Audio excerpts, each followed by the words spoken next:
নমস্কার ম্যাম, আমি দুর্গাপুর গভর্নমেন্ট কলেজের 6th সেমিস্টারের ফিলোসফি অনার্সের স্টুডেন্ট।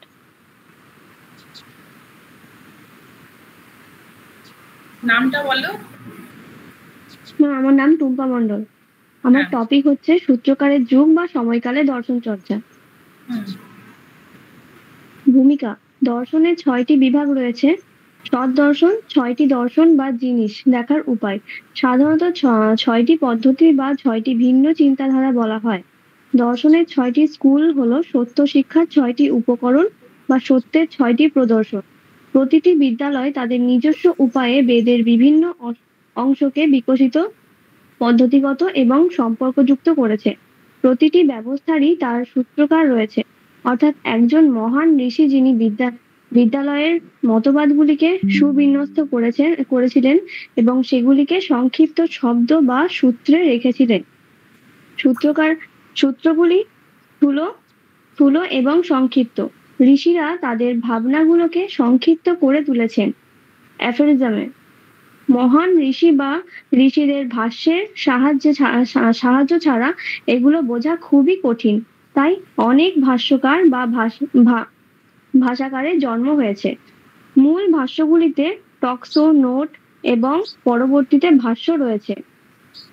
সূত্রকার বা অ্যাফোরিজমের অর্থ: একটি সূত্র বা একটি অ্যাফোরিজম হলো একটি সংক্ষিপ্ত সূত্র যার সর্বনিম্ন সম্ভাব্য সংখ্যক অক্ষর রয়েছে। কোনো অস্পষ্টতা বা সন্দেহজনক দাবি ছাড়াই একেবারে সারাংশ ধারণ করে।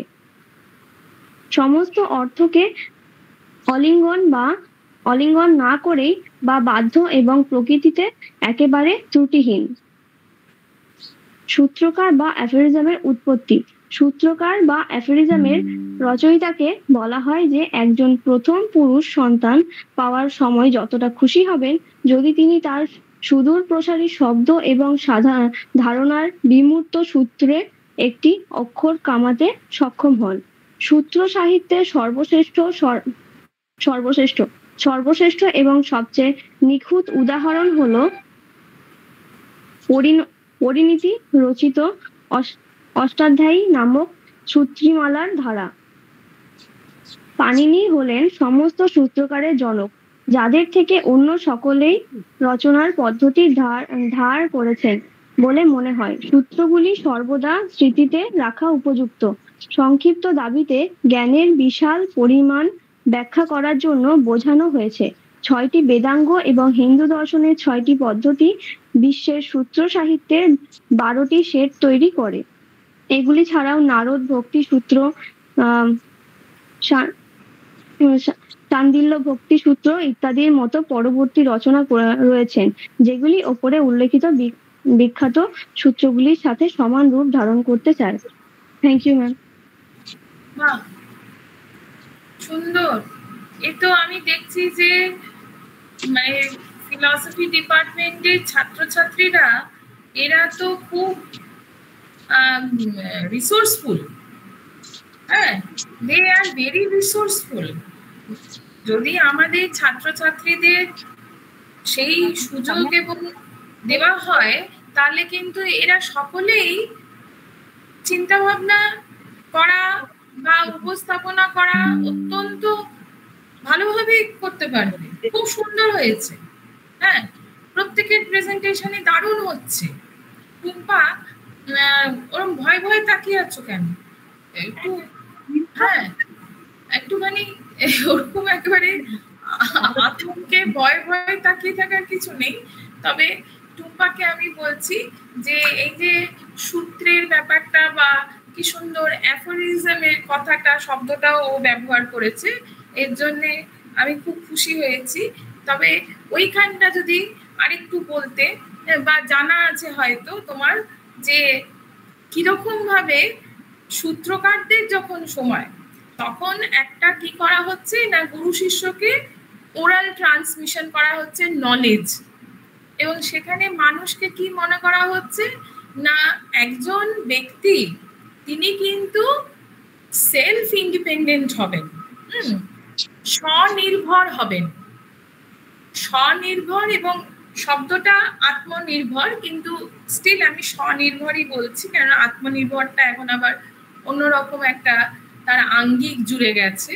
তো নির্ভরতা হচ্ছে এক ধরনের স্কিল, এক ধরনের দক্ষতা। কারণ একজন মানুষ কেবলমাত্র কোনো এক ধরনের শিক্ষা তার থাকবে এবং সে জীবনের সমস্ত যা যা কাজ দরকার প্রতিদিন তার যে কাজগুলো প্রয়োজন বেঁচে থাকার জন্য, নিজেকে সাস্টেইন করার জন্য, এবং কি না ভারতীয় দর্শন কিন্তু কমিউনিটি ফিলিং এ বিশ্বাসী। মানে আমি, আমার পরিবার এবং আমার পরিবারের মধ্যে শুধু মানুষজন থাকবেন না, আমার কিন্তু চারপাশের সমস্ত এনভায়রনমেন্টও থাকবে।